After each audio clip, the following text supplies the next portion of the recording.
tell when she'd had a bad day at school, she'd come home and start baking. Her brother loved it. Okay, so we've gotten that good and soft. You see that? To that, we are going to add Splenda. This one has no sugar, just Splenda. About a quarter cup. And instead of pumpkin pie spices, this time Randall measured out all of the individuals, so you guys could see we can go either way with these. Cinnamon, nutmeg, and allspice. And vanilla extract. I like to use the extract, not the imitation. There is a flavor difference. Mix that up really well.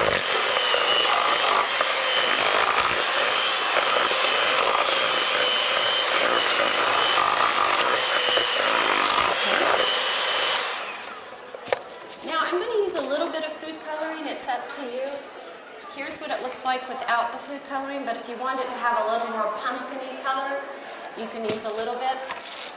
And it's 1 drop for this recipe for 12 cupcake icing, 1 drop of red or 3 drops of yellow.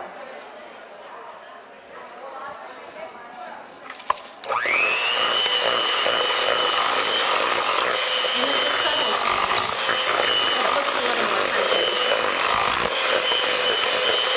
Alright, so that's what it looks like now. See that? Okay. In addition to that, I'm going to add some light, just prepared whipped cream. Okay, so it's not the full fat version, but that gives it a nice texture. It's about a cup. Okay. That's just out of a tub, out of the frozen section in your grocery store.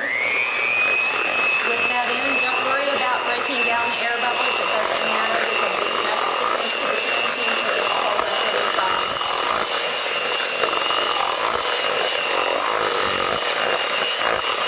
Alright. Clean out the beaters. And we're finished. So you can see what that looks like.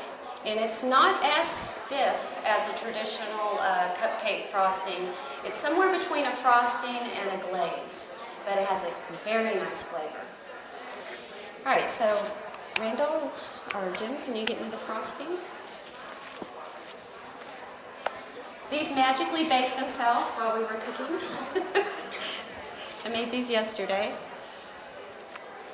And what I've done is taken the pumpkin pie frosting and put it in a Ziploc bag. And this is a trick that a lot of you home cooks already know.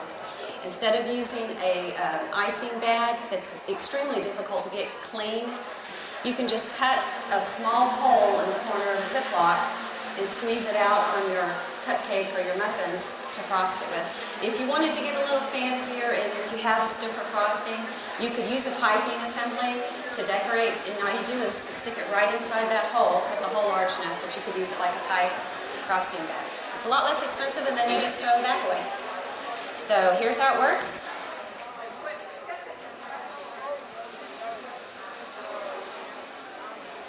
Isn't that pretty? You don't have to be a chef to do this. There you go. And that is pumpkin pie cupcakes.